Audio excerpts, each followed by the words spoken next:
நண்பர்களுக்கு வணக்கம். ரொம்ப நாள் கழித்து நம்ம இந்த சேனலில் மீட் பண்ணுறோம்.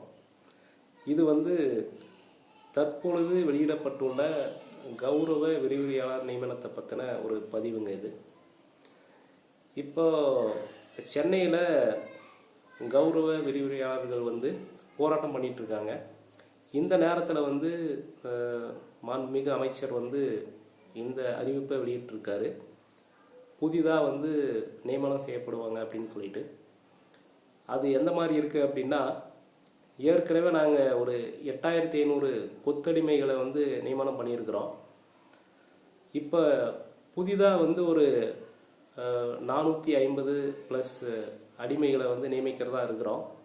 எந்தெந்த அடிமைகள்லாம் தகுதியோடு இருக்கிறீங்களோ அவங்கெல்லாம் விண்ணப்பிக்கலாம் அப்படிங்கிற மாதிரி இருக்குது. ஏற்கனவே இருக்கிற 8500 அந்த புத்தடிமைகளுக்கு பார்த்தீங்க அப்படின்னா பழகிடுச்சு.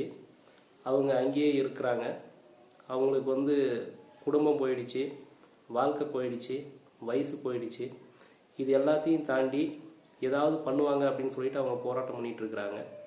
இது எல்லாத்தையும் தெரிஞ்சு நீங்கள் இதுக்குள்ளே போனீங்க அப்படின்னா உங்களை விட ஒரு பெரிய முட்டாள் யாரும் இருக்காது.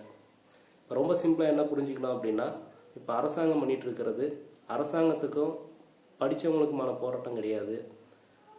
படித்து ஏற்கனவே பைத்தியக்காரங்களாக அங்கே வேலை செஞ்சிட்ருக்கிறவங்களுக்கும், ஏற்கனவே இப்போ படிச்சுட்டு புதுசாக பைத்தியக்காரங்களாக ஆக போகிறவங்களுக்கும் இருக்கிற போராட்டமாக தான் இதை நான் பார்க்குறேன்.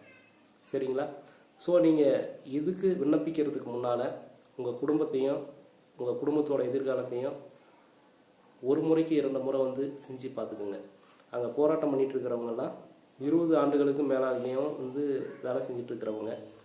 அதில் நிறைய பேரோட குடும்பம் நடுத்தெருவில் நின்றுருக்கு.